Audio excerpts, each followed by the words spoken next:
Hello, thanks for joining us all here today for a webinar that I think is going to be a really interesting topic for everyone, personalizing the in-store experience using consumer insights and AI.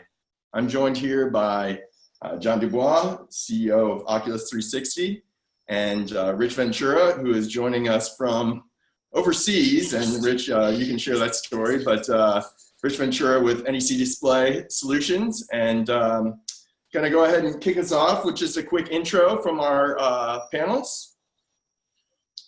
Great, yeah, thanks. Rich, I guess I'll go first. Yeah, Oculus 360, we built a platform that allows us to extract consumer needs and wants based on the way they engage online. And the primary reason for this is, if you think about great retailers or a great retail experience, one of the first things that an associate will do is try to establish the context for your visit. And so what Oculus 360's platform enables is to provide what is a particular context that someone would find a product or a brand desirable, and appending that to products so you can find really interesting and intriguing ways to market and sell those products. So context-based AI. All right, Rich, you want to just give a quick intro? Yeah. Yep, so Rich Ventura, I'm with NEC Display Solutions, working with or running the NEC Alt platform, which is a business intelligence analytics platform, utilizing multiple data points to help retailers understand who's in their store anonymously, but also understand engagements and impact of content, and driving stronger engagements with utilizing tools like AI and machine learning to help really deliver the right message and the right levels of engagement to the customer at the right time. All right.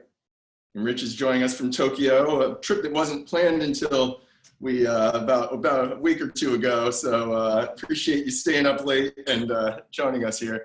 But anyway, let's jump right in. So, personalization in the store has kind of been holy grail for a while. It's been something that has been a very difficult problem to solve. Now, personalization online is actually relatively new, but it's something that we've made tremendous advances in the last 15 years, which, look at the history of the world, 15 years is a short time. But John, I know you've been working in online personalization for a long time. Can you bring us just through a little history or just a little primer on how that works today? Sure, yeah. It's interesting because if you think about the evolution for e-commerce and even personalized digital online as we know it, it really did start with manual curation. So there was a time where merchandisers would associate a given group of products or products with other products. And so as I'm browsing a catalog online, I would look at products that a merchant felt was appropriate. And we quickly evolved as e-commerce grew and then product sets grew. We evolved to something more scalable and started with rules. So, if someone's looking at this brand X, then show other products of brand X. Or if they have a certain color preference, show other products with that color preference, and that sort of thing. And, in the rules world kind of lived for a while, and I think companies like even Netflix started to introduce this idea of sort of, I think they called it wisdom of crowds or collaborative filtering, which was, as people are looking at products, enough people look at certain products, what did they do next? And let's start to infer that if someone starts to look at this product, let's try to predict what they probably want to look at next.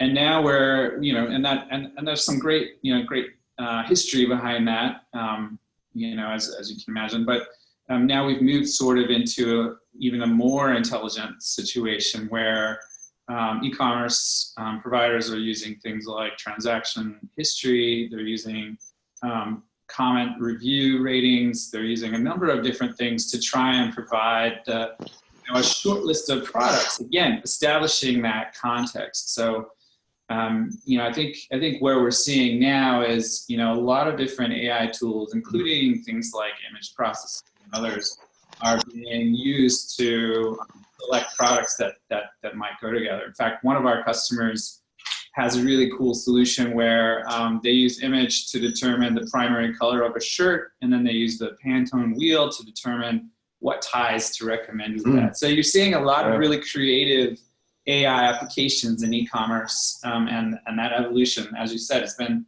probably been going on since the late 90s, but we're really getting to a point where there's some cool innovation. So how do you even know who someone is when they're online? Yeah, so there's two things that that drive that. First is anonymous behavior, which is probably the harder problem. And the other is known users. So known users, you do have transactions and other things. But with anonymous users, the trick is, can I pick up enough about what they're potentially visiting for, behaviors, products that they're looking at, how long are they dwelling on certain items, to actually help predict what products are interesting. In fact, one of our customers, their primary use of our data set was around the anonymous uses in e-commerce. Yeah.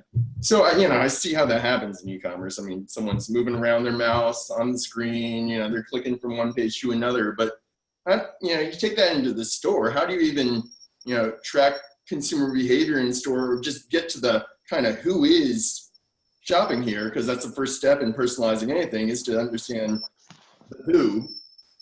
So Rich, what are some of the technologies that NEC Display Solutions and your customers have been using to kind of identify the who part of targeting, even though it's anonymous? What we want to get to someone.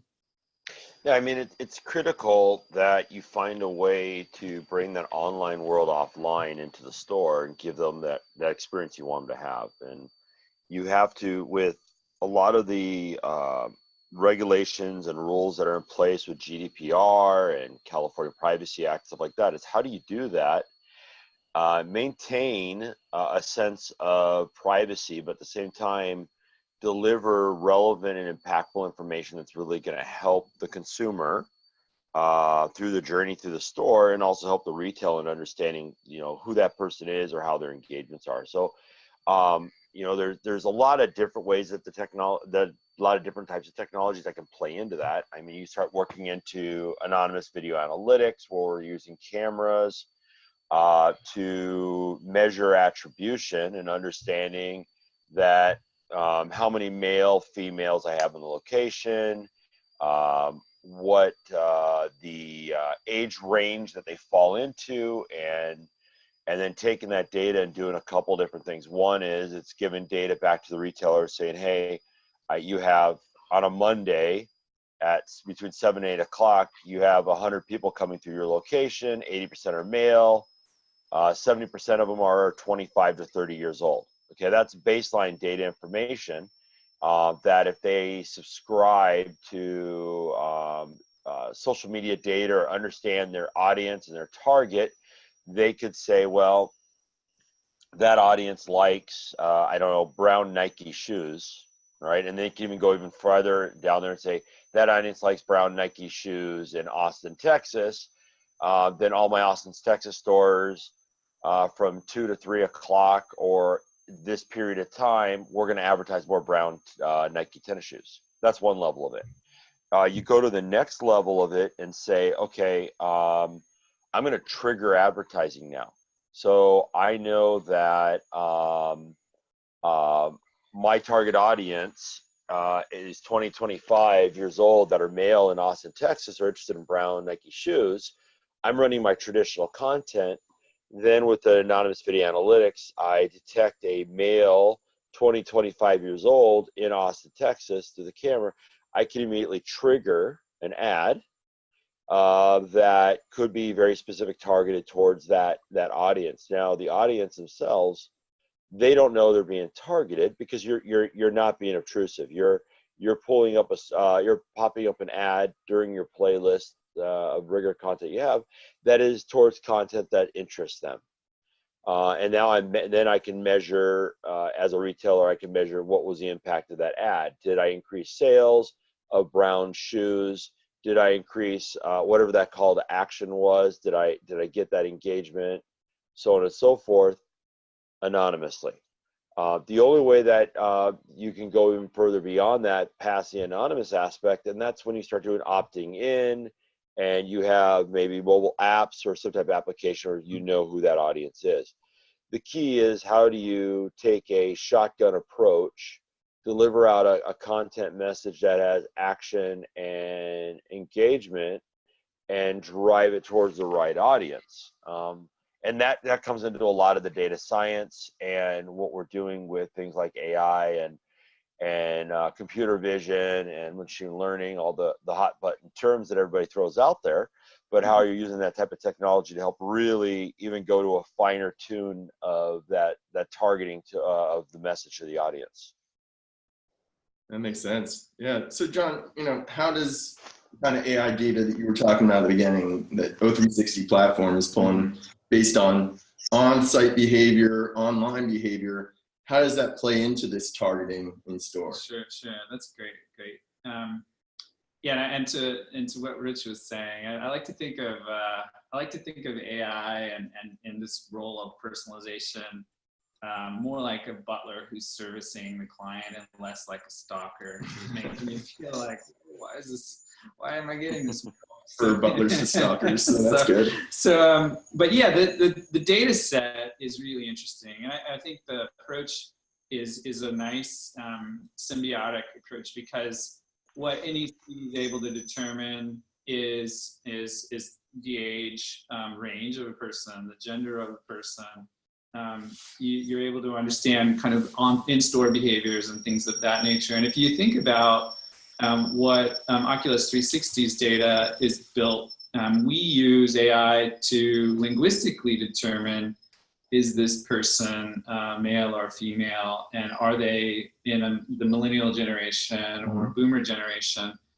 And then we've collected a couple 100 million products and information about those products, preferences for those products, that we're able to slice into those sort of coarse-grained segments and say, millennial females that maybe have an interest in this product, it's probably for reasons like, they're shopping for date night, or they're shopping for a holiday gift, depending on seasonality.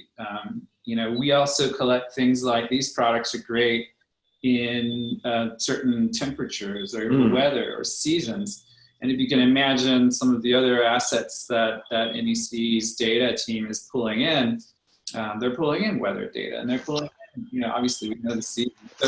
So all of these things together allow us to orchestrate a really interesting sort of understanding of the consumer. And if you map that to your content or your content offers, I think that's where it really gets exciting, because you can see the path paved for what we've been doing online to in store. And I think that's a fantastic bridge to Yeah, so there's sounds like things like cameras, things like opt-in, potentially on your phone, and being able to track through Wi-Fi or whatever who's in store.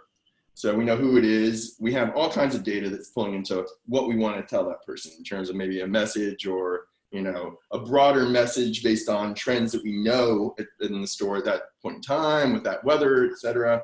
Who approximately is in there. And then, we're going to come up with messages, recommendations, offers that are going to have a higher hit rate because they're personalized. Right. But how are we getting those to people? And you spoke to this a little bit, Rich, but, I'm not sitting in front of a screen necessarily like I am when I'm online. I can say, okay, I'm going to have this content spot where I'm getting, different content to this person. What are we using to get that message and that offer to people? So, a couple things. Taking a step a little bit back here, thinking about it as the data levels, or the data that we're driving, and the data that's being used to build this message, or build this engagement, and build everything. it's everywhere, right? So we talked about the facial aspect, and you talk about things like beacons, you talk about Wi-Fi, but there's also other aspects of data that are playing into this that's really helping you understand that audience better so that you can deliver that right message. So it could be their point of sale and looking at their history of sales and understanding that, you know, transactionally, I sell more tennis shoes on Saturdays at this location in the first half of the day.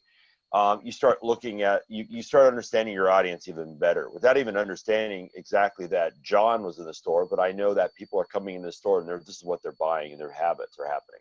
So then what happens is we start looking at, it could be different levels of how you're displaying that information or displaying that type of engagement driver. So it could be, let's take digital completely off the table here. Let's just talk about planogramming. So understanding the audience, I can now place tennis shoes that I know on Saturdays are going to be very hot ticket items. They're going to be in high traffic areas where I know people are coming to the location because of either through measuring dwell time, measuring traffic patterns, measuring time spent in there. I could put tennis shoes in a certain area because you can do things like gaze or eyeball tracking to help set planograms and understand where people are actually going right away or where they're looking, right? So you've got that aspect. Then you have the aspect of laying out the traditional static print. Everyone forgets that print is still a major important aspect of what's going on in a store.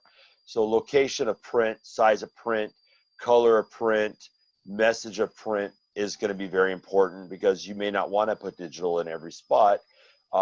Print is going to, how you lay out your print, where you lay your print is also going to drive the engagement. Then you add in the digital aspect, right? So now I have the digital aspect. So as I walk into if I think about a journey in a store, I walk in, I may walk in the front door, there may not be digital there, there may not be print there may be a display with these tennis shoes that's really engaging to me. Now, as I go past that, there may be a traditional print sign that might be engaging to me, letting me know that there are specials tied to these tennis shoes or these products. Then I may have a digital sign that is not purposely saying buy these tennis shoes, but it could be showing a person running with those tennis shoes. So you're showing a lifestyle aspect of it. So you reinforce the message that started by when I walked in the location. You know, it sounds funny to hear from a screen company, but less is generally more when it comes to displays. You don't need to pamper and lay out the entire space with a million displays that are so overt that you're blowing the mind of the person coming into the store. The subtleness and the message that can come onto it can be just as powerful as if I had 20 screens in front of them. So the last piece of it, you know, so we've got a display end cap, then you've got print sign, then you've got digital sign. The last piece that can tie to it is at the mobile level. Somebody could be engaging, scan a QR code. Somebody could be, you could be calling an action, tweet to here, you're going to get information about this. Now we're driving that message even back to the mobile device.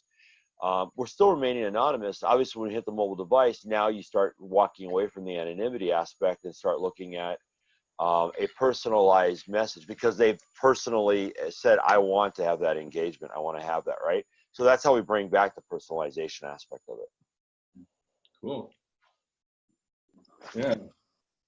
So, you know, there's a lot of moving parts here, a lot of things that we've talked about, and, you know, a lot of possibilities. You know, there's different ways that different retailers or, you know, automobile dealerships or, you know, whatever, airports can configure this solution depending on what their goals are. And, you know, lots of different things in play. But, yeah, I mentioned in the write-up for this webinar, we kind of go through a day in the life. So bringing this all together, let's say that, you know, there's a millennial mother in Chicago area. She's going into a department store. She's been there before. She has the app on her phone, let's say.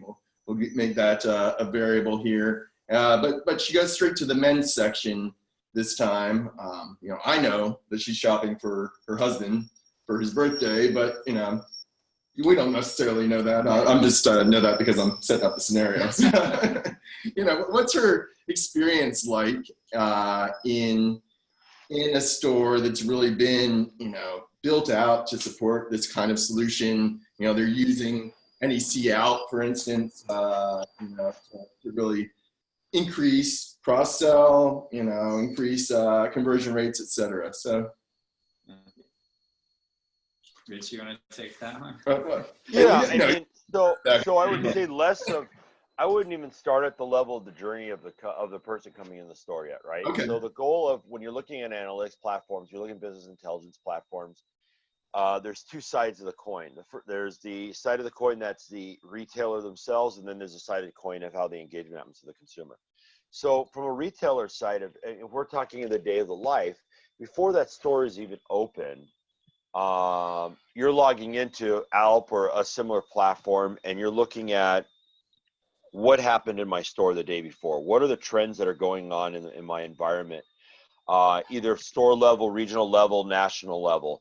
So, we'll say Austin, Texas. They're seeing in there, okay, this is what the traffic patterns have been like, or the traffic history has been in that store over a period of time. They may want to look at it for yesterday. They want to look weekly, monthly, yearly. That right there alone gives them intelligence to know that if I look at historically, and it's Monday, I look at historically, I'm averaging the last 6 Mondays in my store, I'm averaging 1,000 people coming through my location. Okay, that's high level. Then they can even dig deeper, and they're seeing that the demographics behind it is 60% female in my store. Then they can break it down even by the hour. Then they can break it down by the age grouping. Why is all this important? Well, knowing their customer. So before they even do anything, the retailer will know that I can expect at a very high percentage probability that on Monday, when my store opens at 9 a.m., that I'm going to have from 9 to 10, I'm going to have 100 people coming through the doors on the average. And on the average, there's going to be 60% of them are female. And on the average, 70% of them are going to be above the age of 30. And you can even go deeper and know that maybe it's 40 to 45 years old, whatever that grouping is, right? So they know that information. Okay, so they have that. Then they also know that if they have integration in their point of sale, they also are going to know that a high likelihood of these are the brands, or these are the goods, or these are the departments that I'm going to have my opportunities for sale. It could be, 9 a.m. I'm going to have on Monday, I'm going to have a high engagement in my home goods area, and I'm going to see X amount. I might know that in home goods from 9 to 10, because of my POS integration, I'm going to know that I have a 40% chance of transactions happening against people coming to the door, and my average transaction dollar amount is going to be $75 per person. So knowing that information there alone can help them in understanding, how do I staff my department? How do I target as people come in? Do I set my end caps, my overall marketing plan inside the store specific towards that environment? Okay, so that helps the retailer from start at the very beginning before the door is even open. Then as the day progresses, they start seeing the natural turnover, the natural change of who their audience is, what their engagement is, what they're buying, so on and so forth. Then they start target marketing. So that could be through their digital application. They could be target marketing specific types of content. They could be maybe they have engagement to their CPGs, and they're engaged with them telling, Nike that this is where really the hot spot's going to happen in this store. You start building that journey. So that's the retailer side of the journey that's happening through the day, right?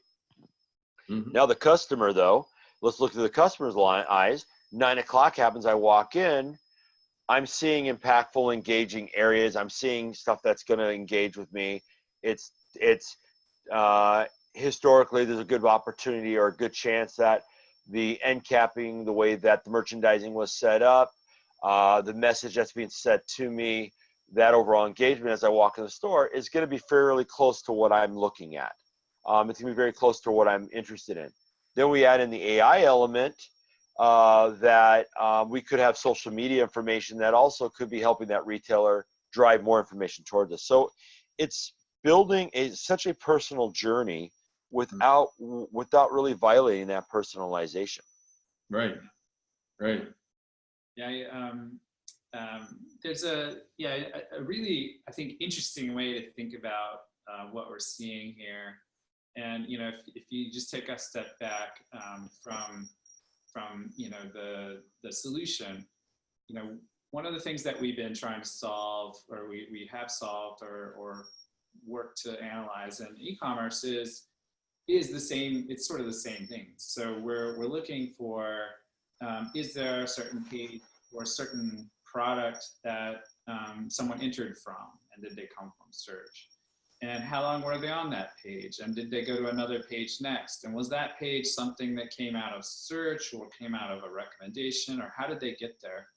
And ultimately, you're building a model to help you reorganize, sort of, in this case, the information architecture, which is analogous to a planogram. How do people naturally navigate a site? And so if you think about the site analytics tools as they've evolved from web trends through tools like Google Analytics or Omniture or Adobe, you start to get an appreciation for the types of measures and metrics that once was being used to report and is now being used to personalize. And I think what the NEC Oculus solution is doing is allowing or enabling similar types of reporting to be done in store and eventually also to be personalized. So we know someone came in and they browsed a certain category or a certain department. We know that they may have picked up items. We know that they ultimately bought an item. If you think about tracking of in e-commerce of dwell times and cart abandonment and conversion and all the great stuff that we can do, even as we're campaigning, building our highly desirable scenarios and see how well that worked, we're able to sort of create the analogy in store, which is an exciting time. I mean, this is something as a e-commerce person that I've been excited to see happen in store. So I think it's fantastic, all of the operational support that Rich is talking about, and I also think it's quite compelling to see a lot of this great data and personalization being applied to the in-store experience, similarly to what we're seeing online. Yeah. Cool. Yeah. And, if someone's opted in through, being a loyal customer, having an app or something for, a major department store, let's say, and maybe she's in shopping in the men's section, but enough about her that she's a mother, or she might want to buy something for herself as long as she's in the store, and what products based on customer dialogue across millions of consumers really might resonate with this person. Sure.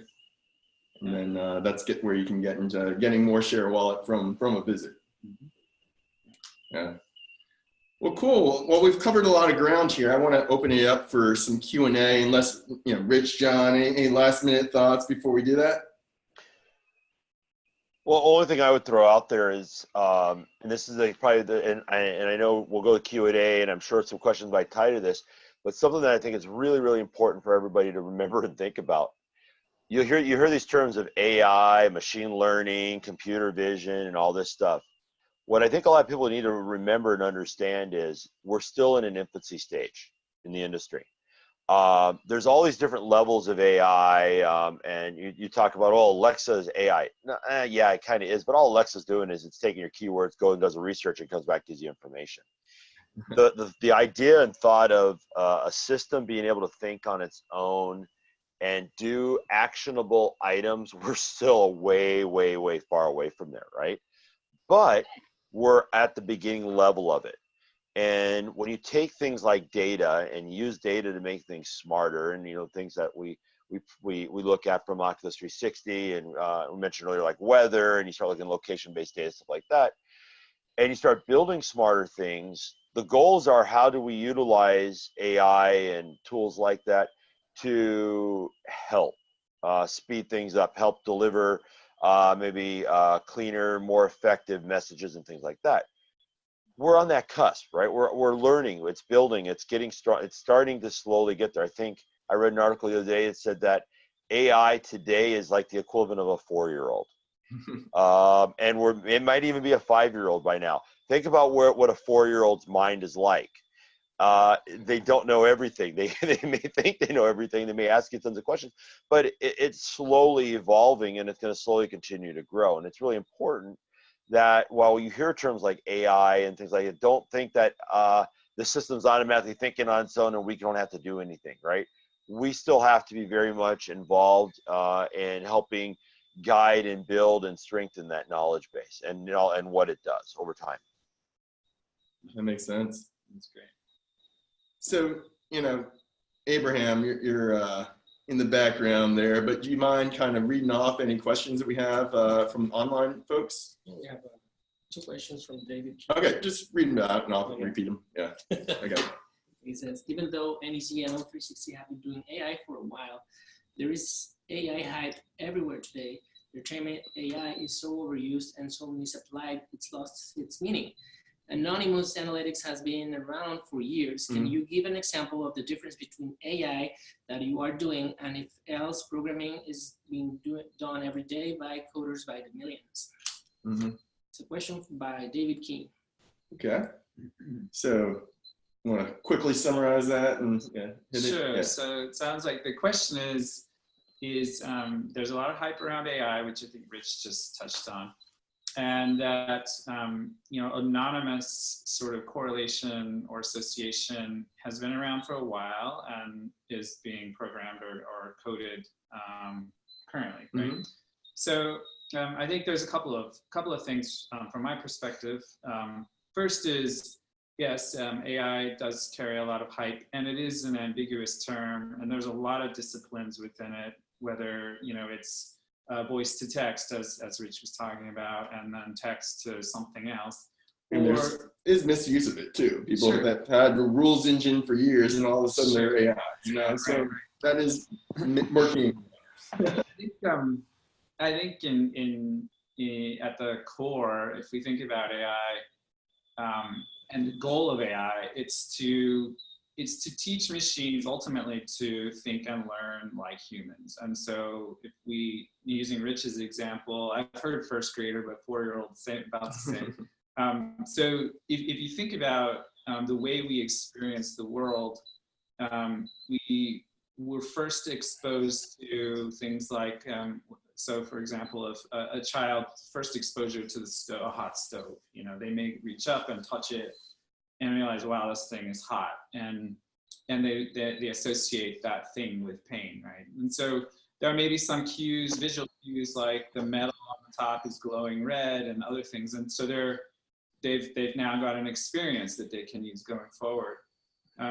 That's sort of conceptual experience. If you move towards linguistics, a mother may say, that thing, that iron on the ironing board is hot and it will cause pain. A child may be able to make the leap and associate, hopefully, the experience with the stove and say, oh, it's like the stove, okay.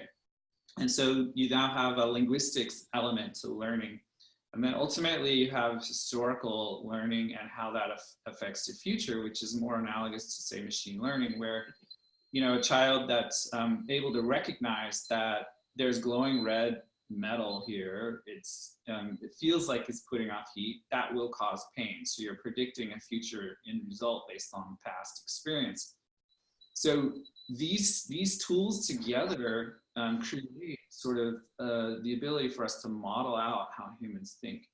And where we see things like anonymous AI or anonymous personalization being affected by AI currently, let's take the scenario of that you walked through earlier around a retailer where someone's looking at goods. So in this example, Rich has talked about social being able to help us understand and react in real time. With our data set, we have roughly 20 million consumers that we've analyzed. We've got quite a few conversations that we're analyzing. We're using AI to linguistically to understand what someone's saying, context of what they're saying. We're using sort of networking or semantic networking to say when someone says this sweater is warm and someone else says this sweater is great for cold weather, we need to know that those are fundamentally the same concept. So AI is allowing us to do that. And then ultimately, the machine learning piece will fill into this weather is great, or this sweater is great in these conditions. It's great in the fall, but it's also great in the summer. And in the summer, the use case is someone walks in and out of an office building that happens to be, cold because it's hot outside. And so all of these concepts, if you can imagine a programmer trying to code for all of those scenarios, it can be rather difficult. If you can have a machine interpret those, build relationships between those items, and then maybe even if you're using a rules engine or using something more simplistic, you have less rules that you need to account for. So even at the first grader level, using AI to sort of group things together so that we as humans can curate those larger coarse-grained elements, I think is pretty powerful. And so hopefully that answers the question. Yeah. But Rich, I don't know if you have anything to add to that. Well, I mean, it's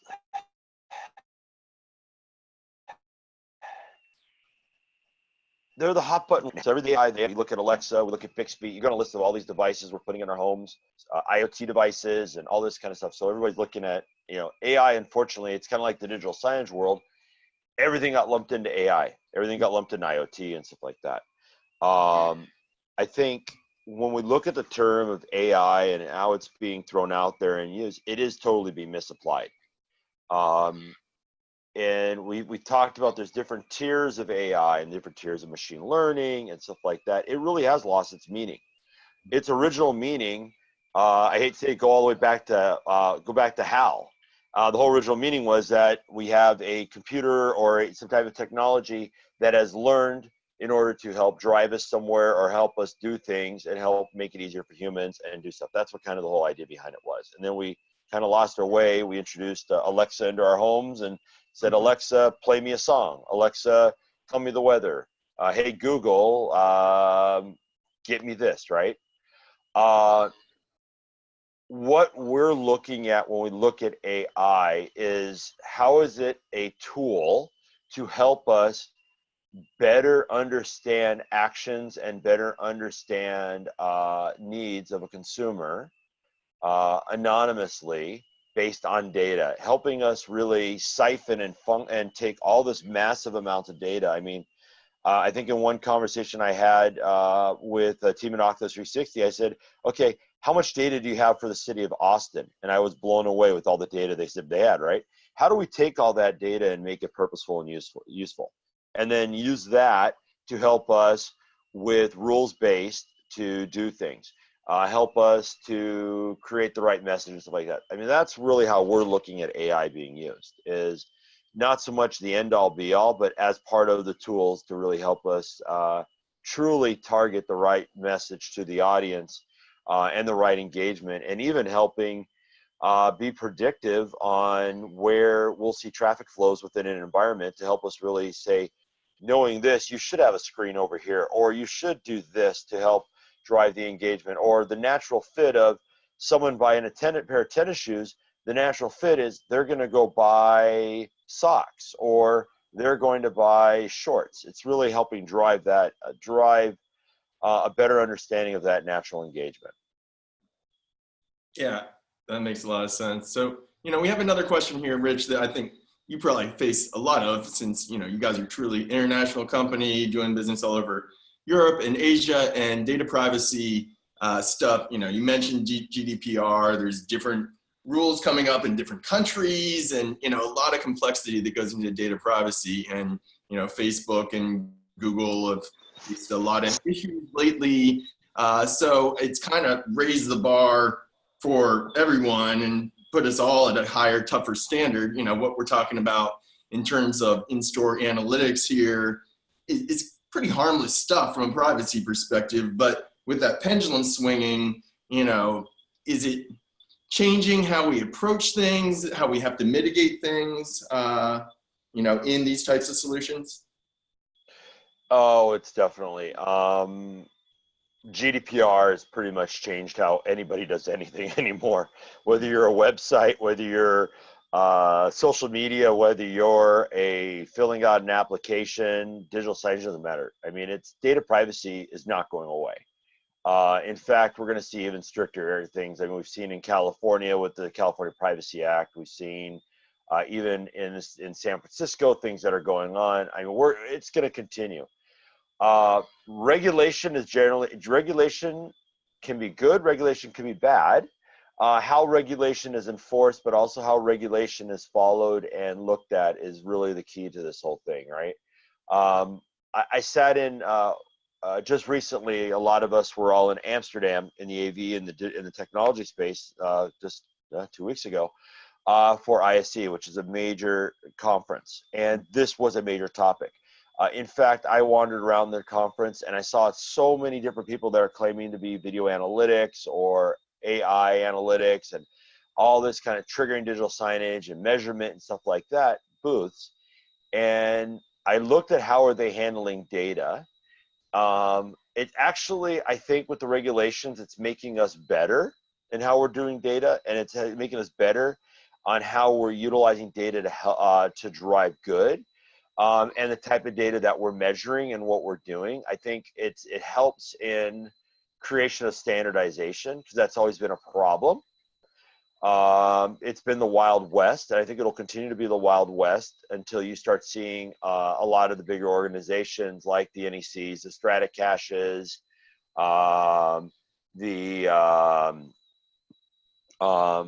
companies like that, AdMobilize is another example, who are really truly understanding how data should be used and how to not violate privacy, to engage and create for the better good. You have organizations like Geopath out there who are pulling all this data and really helping understand what traffic and things like that. All that being said,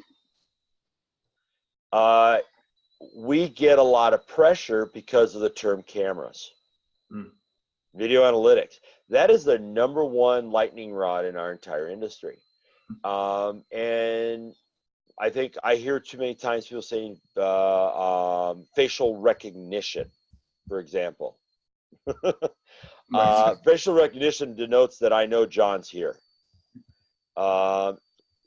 Facial detection, while it may seem like not that big of a difference, facial detection is a fairly bigger difference, and because the algorithms are not detecting that John is here, the algorithms are detecting a male, age group, and where is he wandering and things like that.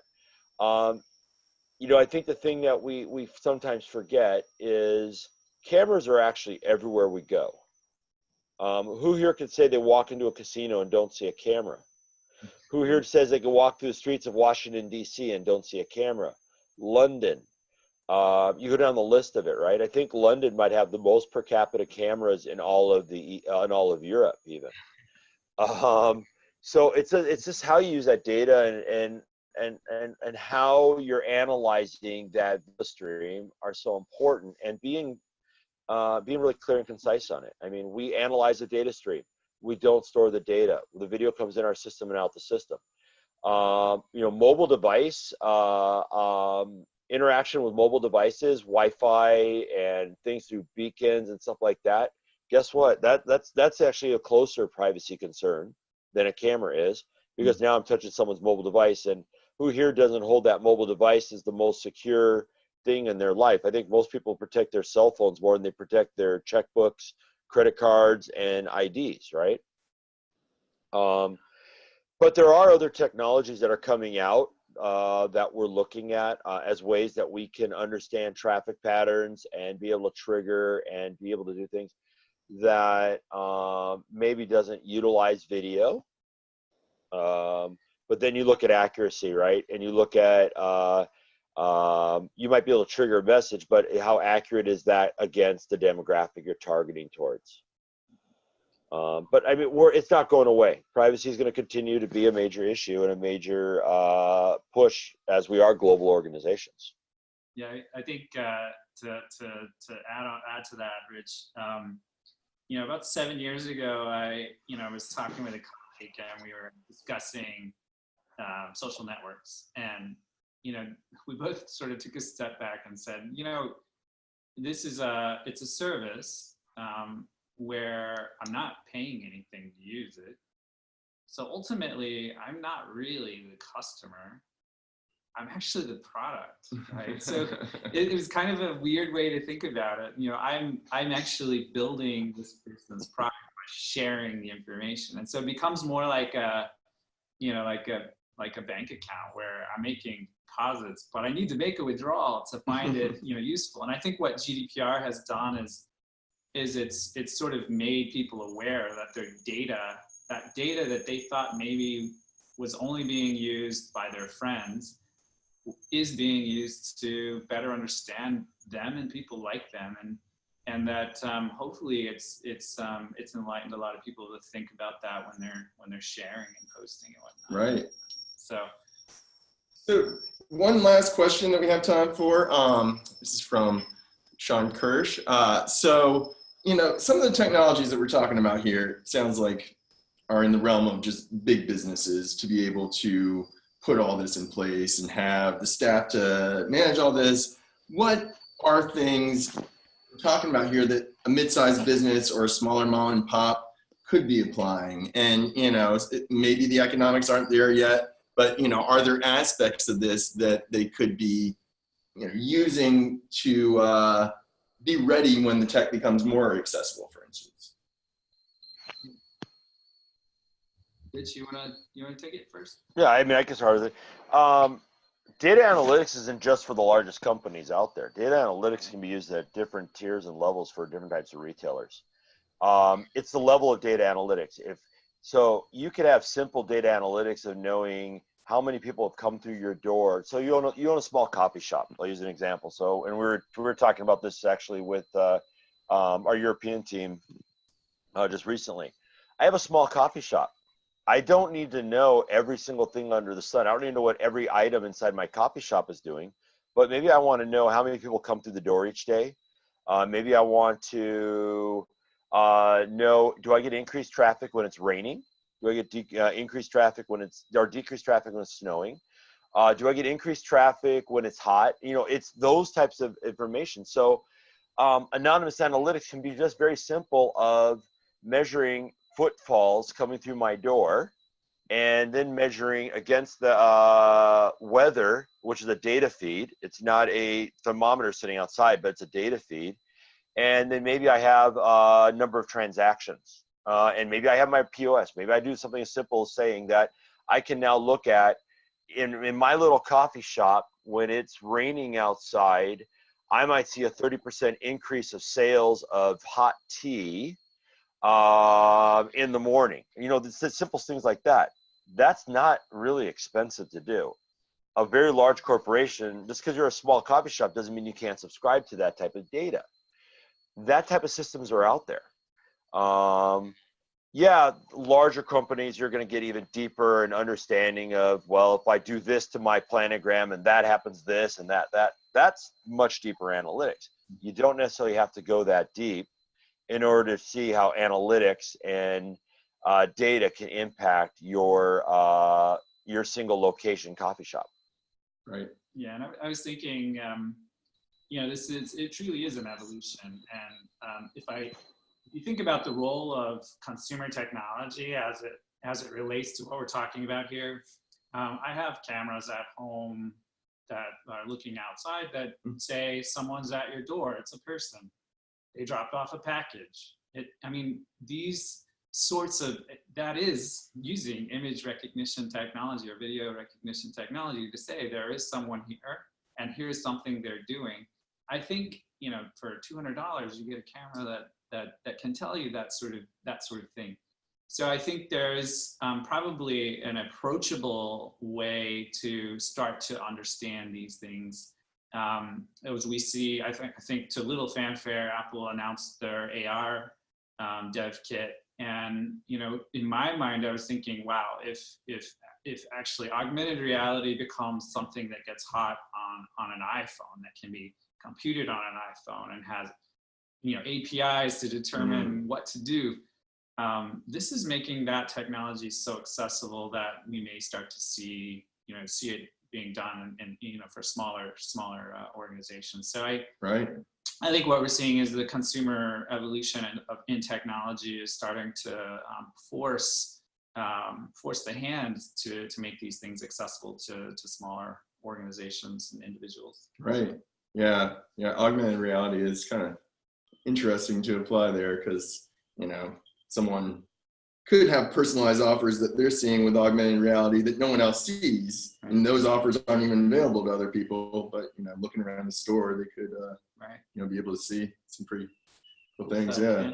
And yeah, you look at the price of cameras. I mean, it used to be you'd need a closed circuit camera to do a lot of things that we're talking about, which would cost tons of money, you know, and cameras are not quite going the trajectory of storage where, you know, a gig used to be $1 million and be the size of this room or something, but you know, it's quickly coming down where I think you can even get, you know, $60 cameras that are, they're doing some pretty cool stuff and broadcasting the web and streaming and that.